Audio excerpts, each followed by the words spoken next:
RMP doctor का अपहरण करके उनका कैसे हत्या कर दिया गया। 11 तारीख से अपने माँ से बोलकर निकला है कि मैं जा रहा हूँ रांची, जेएनएम का लास्ट फाइनल कोर्स है जिसका प्रैक्टिकल एग्ज़ाम है।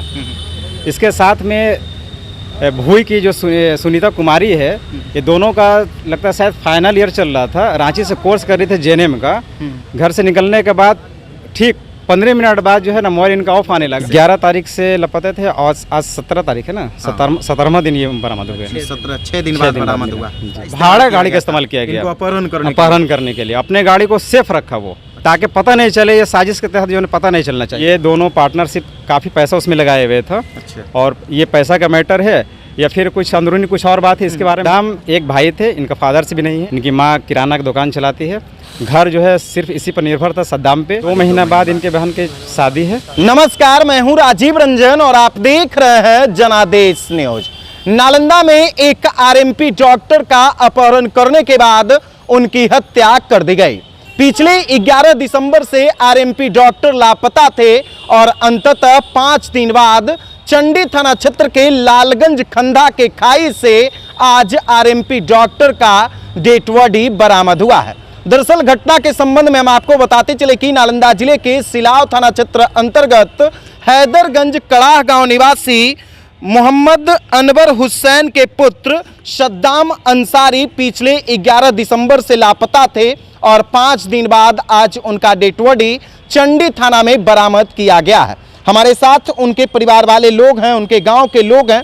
कैसे घटना घटी और कैसे पुलिस इन लोगों को सहयोग की है, सब कुछ वो बताएंगे कि आखिर आरएमपी डॉक्टर का अपहरण करके उनका कैसे हत्या कर दिया गया। हमारे साथ कड़ाह गांव के एक वार्ड पार्षद हैं, उनसे हम बातचीत करेंगे। क्या नाम आपका हुआ भैया? मेरा नाम मंजर हसन हुआ।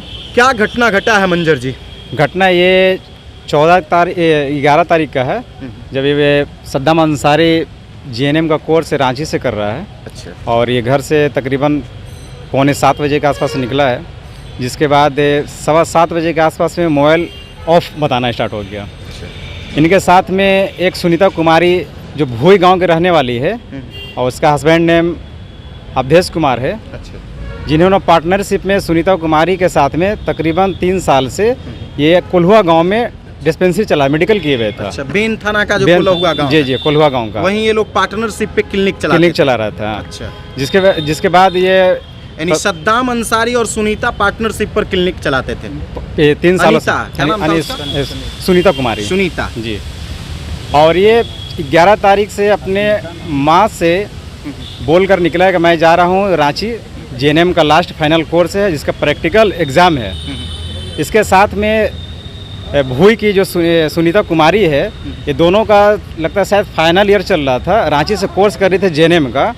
घर से निकलने के बाद ठीक 15 मिनट बाद जो है ना मोबाइल इनका ऑफ आने लगा। और इसका नहीं बल्कि इसके साथ में जो पार्टनर मेडिकल जो कर रही थी सुनीता कुमारी और उसके साथ में उसका अवधेश कुमार जो हस्बैंड हुए, तीनों का मोबाइल एट ए टाइम एक ही टाइम में बंद बता रहा था। वो जब पुलिस अनुसंधान करना शुरू की, हाँ, जब आप लोगों को पता लगा, जब हम लोग का जब है सद्दाम की मम्मी जब हमसे बोलने लगी कि हमको बुलाया गया कि देखिए मेरा बेटा जो है ना 4 दिन से गायब है, आप लोग क्या कर रहे हैं? तो हम बोले हमको तो जानकारी नहीं है, आप अगर बताइए तो हम लोग ऐसा है कि थाने में जाके इसको रिपोर्ट लिखाएंगे, वहाँ से जो भी है वहाँ से आपको बेनिफिट यानी जो भी होगा वहाँ से हम खोजने की कोशिश करेंगे। तो हम वहाँ से उनके परिवार के लोग को लेके घर गए, ये थाना गए। थाना जाने के बाद और हमारे पंकज सर थे और राकेश कुमार भी जो हमारे थाना अध्यक्ष थे, उनसे बात हुई। बात होने के बाद उन्होंने तत्काल कल सुबह ही से हमारे जो राजिर के डीएसपी प्रदीप कुमार और सिलाव थाना का जो हमारे पंकज कुमार सर पवन हैं, इन्होंने बहुत साथ दिया है। कल से जो सुबह से जो लगे हैं वो करीब लगता है कि 10 बजे के आसपास में दोनों को वहाँ से पकड़ के लाया। अच्छा। पति पत्नी का। अच्छा। वो उसके बाद नर्स थी है ना, जो नर्स सुनीता कुमारी थी और उसके हस्बैंड अवधेश कुमार को, दोनों को पकड़ के लाया गया। लाने के बाद उससे पूछताछ किया। वो जब तक लगता है 10-11 बजे रात तक हम वहाँ थाने में रहे, उस वक्त तक तो वो बताया नहीं। लेकिन पंकज सर ने हमें आश्वासन दिया था कि मंजर जी हर हाल में ही बताएगा, ये रात होने दीजिए, हम रात में इसको पूछेंगे। ठीक सुबह फिर जब हम लोग रात हो गया हम चले आए, फिर सुबह जब गए वहाँ तो जानकारी जैसे मिली कि टॉर्चर किया गया है। उस वक्त भी जानकारी ये भी मालूम हुआ कि नहीं, अभी बताया नहीं है। ठीक आधे घंटे के बाद वहाँ के स्टाफ से जानकारी मिली है कि हाँ बताया है। अब इसको हम जहाँ ये बताया है कि पहले बता रहा था मैजरा गांव में कि वहाँ जो है ना लाश है, ये खुद जो है एविडेंस पुलिस अनुसंधान को यानी दिग्भ्रमित कर रही थी। जी है जी ना? जी जी उसको तो वहाँ ले जाने लगा, तो वहाँ जाने के बाद ये फिर वहाँ से इनकार कर दिया। फिर उसको उठा के लाया गया दीपनगर, वो दीपनगर बताया, दीपनगर में भी जांच किया गया तो वहाँ भी नहीं बताया। फिर उसके बाद उठा के आपको चंडी बताया, चंडी गांव के लालगंज खंधा में वो लाश फेंका हुआ था, जिसका हमारे जो भी थाना जो भी हमारे पंकज पवन सर हैं और भी जो वहाँ के जो भी स्टाफ लोग हैं उनसे कांटेक्ट हुई, जो हम लोग को सूचना दिया कि देखिए यहाँ है जो भी अपना उनका परिजन है, आप यहाँ लेकर आइए।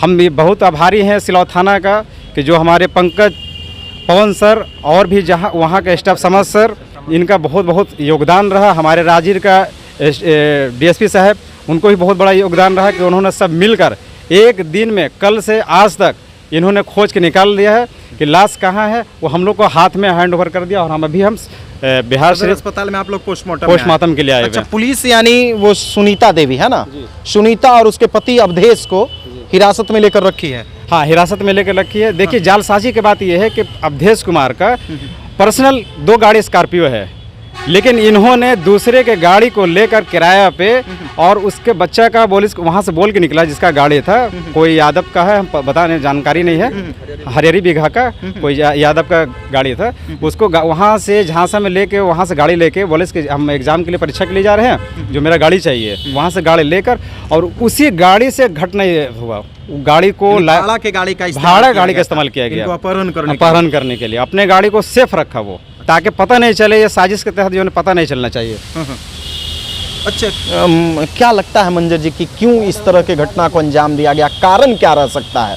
क्या कारण रहा होगा? क्योंकि नर्स जो है वो भी इनका पार्टनर थी, दोनों एक साथ जीएनएम का कोर्स कर रही थी। क्या कारण रहा होगा कि इतनी बड़ी वारदात को अंजाम दिया गया, इतना जघन्य वारदात को? सर ऐसा है, ये तो अंदरूनी बात है, जानकारी तो ये पूरी जानकारी हमें है नहीं, लेकिन इतना कुछ जानकारी उसे घर वालों से मिला है कि ये दोनों पार्टनरशिप काफ़ी पैसा उसमें लगाए हुए था। अच्छा। और ये पैसा का मैटर है या फिर कुछ अंदरूनी कुछ और बात है, इसके बारे में हम जानकारी हमको नहीं, का भी हो सकता है, ये हमको जानकारी नहीं। ये हम किसी को हम विलम्ब नहीं लगा सकते। पार्टनरशिप का बात आ रहा है, पैसे लेन देन है ना जी, यानी पैसे लेन देन का बात आ रहा है कि भाई पैसे लेन देन में कहीं गड़बड़ी हुई और उसी से हाथ होकर के उसका पति इनकी हत्या कर दिया, है ना जी।